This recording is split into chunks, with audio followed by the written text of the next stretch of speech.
Assalamualaikum warahmatullahi wabarakatuh. Alhamdulillahirabbil alamin, wassalatu wassalamu ala sayyidina wa habibina wa qurrati a'yunina Muhammadin sallallahu alaihi wasallam wa ala alihi wa ashabihi ajmain, amma ba'du. Alhamdulillah, dalam kesempatan yang berbahagia ini kita masih dipertemukan di channel YouTube dalam rangka kita ngaji kitab Mabadi Fikih Juz 4. Namun sebelumnya kita doa bersama agar pembelajaran ini betul-betul menjadi pembelajaran yang barokah, manfaah fid dini wad dunya wal akhirah.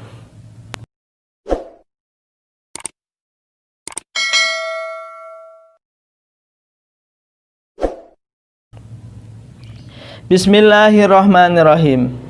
An-najasatu utawi najis al-muhaffafatu kang den entengake. Hiya an-najasatul muhaffafah iku baulus sobi, uyuwe bayi lanang cilik, alladzi lam yablu kang durung tumeka sapa asobi al-haulaini ing 2 taun. Walam yatagodda lan durung mangan pikuatan sopo asobi, sopo bayi cilik lanang mau, illa billabani angin kelawan asi, air susu ibu. Begini saya jelaskan.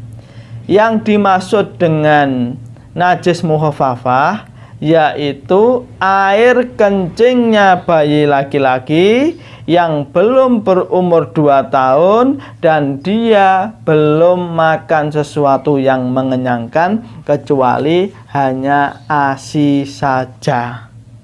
Dalam definisi tersebut itu ada beberapa catatan. Jadi yang dimaksud dengan najis muhaffafah itu yang pertama harus berupa air kencing. Kalau bukan air kencing, ini tidak disebut dengan najis muhaffafah. Misalkan ada bayi laki-laki umurnya belum 2 tahun, kemudian dia juga belum pernah makan makanan kecuali ASI. Tapi yang dihukumi itu adalah kotorannya. Apakah kotorannya itu muhaffafah? Tidak. Jadi kotoran bayi itu tetap najisnya adalah najis mutawassithah.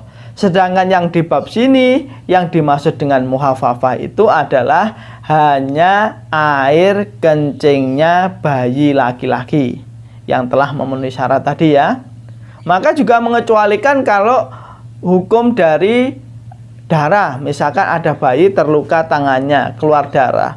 Darahnya hukumnya bagaimana? Hukumnya ya najis mutawassithah, sama dengan najisnya air kencing laki-laki yang dewasa, sama dengan kotoran hewan, itu najisnya adalah mutawassithah. Muntahan bayi ini juga sama, hukumnya adalah najis mutawassithah.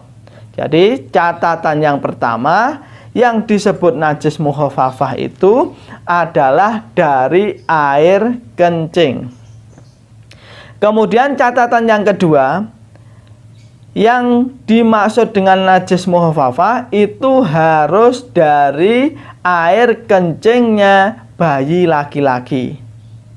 Jadi yang kencing itu adalah bayi yang laki-laki. Maka mengecualikan bila mana bayinya itu perempuan ataupun bayinya banci.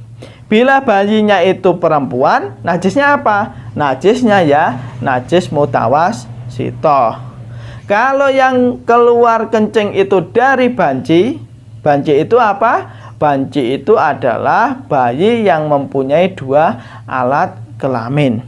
Ada yang modelnya kayak laki-laki dan ada yang modelnya kayak perempuan. Semuanya punya. Ini disebut dengan banci. Yang demikian itu hukumnya adalah najis mutawassithah. Ingat, catatan yang kedua, najis muhaffafah itu harus air kencing yang keluar dari bayi yang laki-laki. Kemudian catatan yang ketiga, yaitu umur bayi laki-laki tersebut kurang dari 2 tahun. 2 tahun itu dihitung dari hitungan Komariah atau biasa kita sebut dengan hitungan tahun Hijriyah. Karena Hijriyah dan Masehi itu biasanya dalam 1 tahunnya selisih antara 10 sampai 11 hari.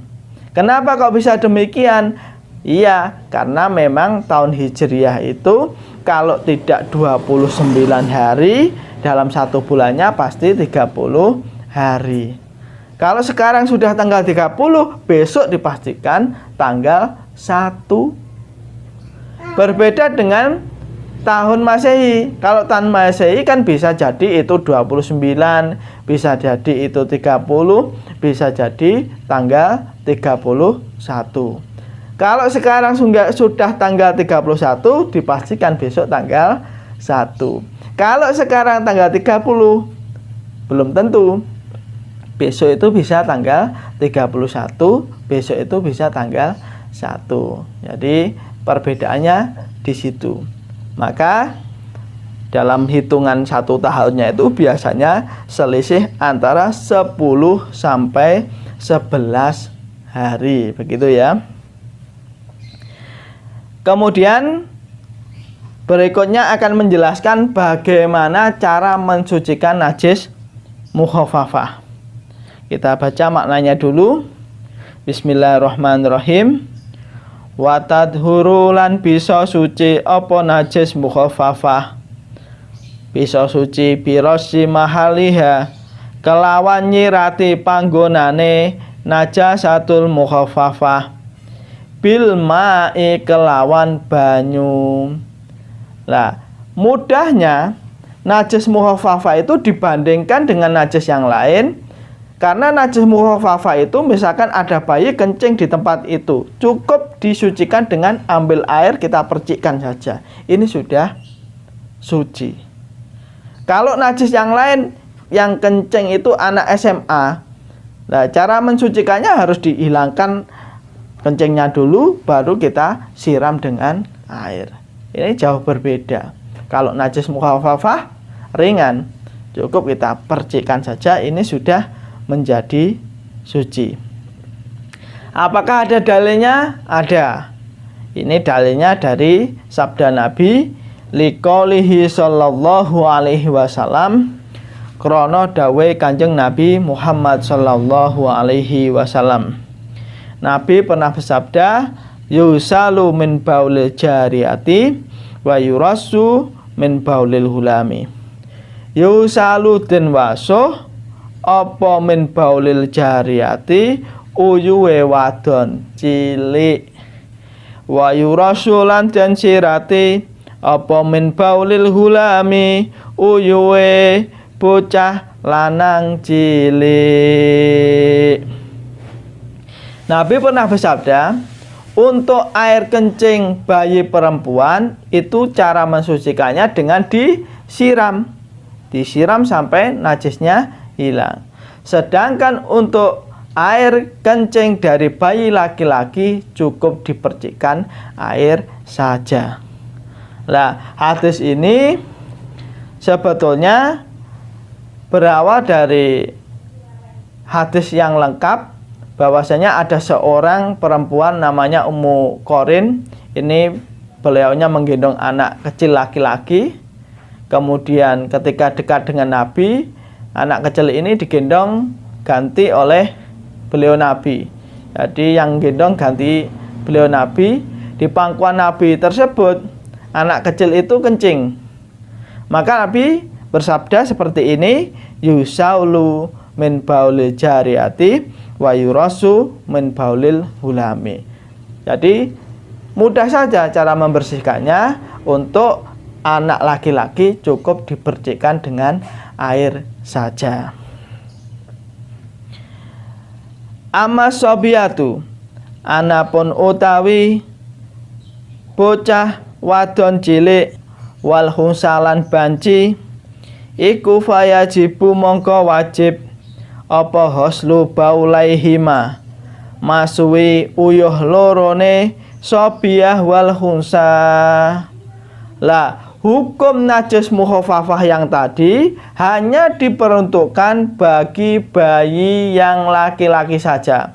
Maka mengecualikan untuk bayi yang perempuan ataupun bayi yang banci. Untuk keduanya, cara mensucikannya adalah dengan cara dibasuh.